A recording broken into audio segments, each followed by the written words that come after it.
السلام عليكم ورحمة الله وبركاته. معكم المهندسة رانيا من شركة المتحدون الدوليون للأدوية البيطرية. يا رب تكونوا بخير. جيت لكم النهاردة بتجربة جديدة ونتائج البرنامج مع العلف السائل، وإن مع درجات الحرارة دي والجو الصعب مطلعين نتائج ما تطلعش غير مع العلف السائل والبرنامج الأورجانيك. الدورة خلصت على 35 يوم، كان الطائر واكل فيه 3 كيلو علف ومطلع متوسط أوزان 2 كيلو 300 2 كيلو 400، وكان فيه كمان أوزان واصلة ل3 كيلو إلا ربع، يعني معامل تحويل 1 و3، وده طبعا باستخدام العلف السائل والبرنامج الأورجانيك. مش هطول عليكم أكتر من كده، هسيبكم مع الفيديو، مستنية رأيكم في الكومنتات. بسم الله الرحمن الرحيم. السلام عليكم باشمهندسة رانيا. ان شاء الله النهارده اول يوم في البيع، عمر 35 يوم، عمر 35 يوم لحد دلوقتي واكلين 18 شكارة علف، 18 شكارة علف النهارده، يعني الساعة 10 الصبح في اليوم ال 35. وان شاء الله نشوف النهارده الاوزان عاملة ازاي.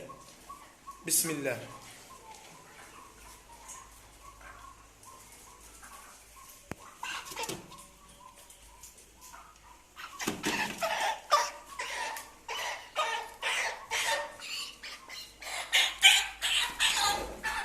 بسم الله.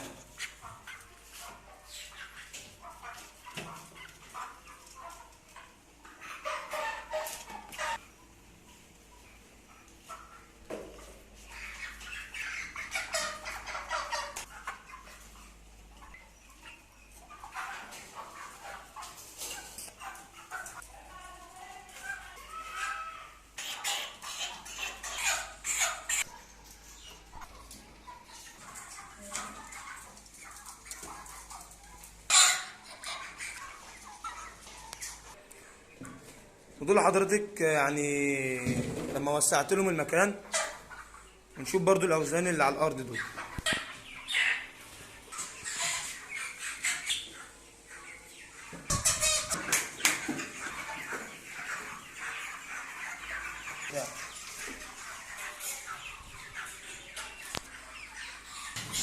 والحمد لله دي الاوزان بتاعت اليوم ال 35.